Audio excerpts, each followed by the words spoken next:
So మళ్ళీ నేను ఈ రాబిన్ హుడ్ చేద్దామని అనుకున్నప్పుడు ఈ కథ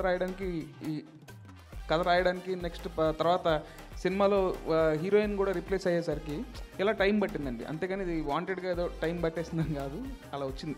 రవి గారు, 2026 అనేది మైత్రి మూవీస్లో బిగ్గెస్ట్ ఇయర్ అని చెప్తున్నారు. అన్ని భాషల్లోంచి సినిమాలు రాబోతున్నాయి మైత్రి మూవీస్ నుంచి అని. అసలు లైనప్ ఏంటి సార్ మైత్రి నుంచి?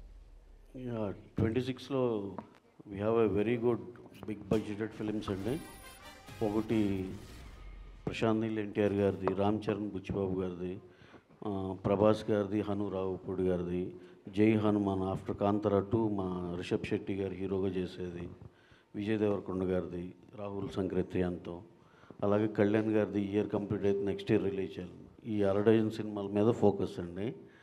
అలాగే చెప్పాలంటే అండి, ప్రతి దానికి 26 is going to be huge year and it will be something else for Mythri అండి. ఎందుకంటే ఇప్పుడు చెప్తున్నానండి, నేను ఇప్పుడు చెప్పిన 4 పెద్ద సినిమాల్లో జై హనుమాన్ కానీ, రామ్ చరణ్ గారు బుచ్చిబాబుది కానీ, నిన్నే ఆ టీజర్ ఏదో చూసామండి.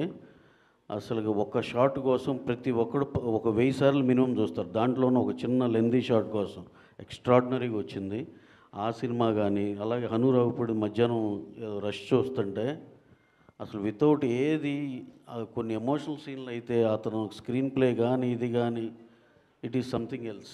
అలాగే ప్రశాంత్ నీల్ ఎన్టీఆర్ గారు, నేను ఆల్రెడీ చెప్పినట్టు అదొక ఇంటర్నేషనల్ సినిమా. అది అసలుకి మీరు ఏ స్టాండర్డ్స్ ఊహించుకున్న దాన్ని దాటి అది ఇంకో వేరే లెవెల్.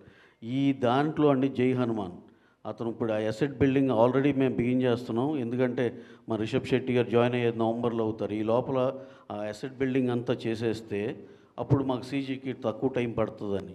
ఈ 4 సార్ నేను చెప్తున్నా, 4 బ్లాక్ బస్టర్ మించి అరే ఇది ఓకేరా, ఇది హిట్టేరా అనే మాట వస్తే కనుక ఇక తర్వాత నుంచి మీరు ప్రెస్ మీట్లో ఆబాయ్ నువ్వు చెప్పేది తెలుసులే కానీ మీరు ఏమన్నా సరే నేను పడతానండి. ఈ 4 సినిమాలు 4 బ్లాక్ బస్టర్లు ఎట్టి పరిస్థితి అది రిజిస్టర్ అయిపోయింది అనుకుంటున్నాను. అంత బ్రహ్మాండమైన కథ అంత బాగా వస్తున్నాయండి. అలాగే విజయ్ దేవరకొండ గారును Rahul Sankrityan he work almost like 2.5 years on the detailing of the subject అండి. డైరెక్టర్ ఎక్స్ట్రాడినరీగా వచ్చింది అది కూడా. ఇంకా మాకు 6th ఫిలిం నెక్స్ట్ ఇయర్ రిలీజ్లో ఉండేది కళ్యాణ్ గారిది. దానికి ఏ పాన్ ఇండియా బజ్ కూడా సరిపోదు కదా ఆయన సినిమా వస్తుందంటే. హరీష్ శంకర్ గారు స్క్రిప్ట్ లాక్ చేసి పెట్టాడు. ఎక్స్ట్రాడినరీగా ఉంది. ఎప్పుడు మాకు వెయిటింగ్ అనమాట, కళ్యాణ్ గారు ఎప్పుడు పిలుస్తారనేది. ఎట్టి పరిస్థితుల్లో ఈ ఇయర్తో అయిపోయి నేను నెక్స్ట్ ఇయర్ బ్రహ్మాండంగా రిలీజ్ చేస్తామని. సో 2026 మైత్రికి అదొక చాలా చాలా ప్రెస్టీజియస్ ఇయర్ అండి.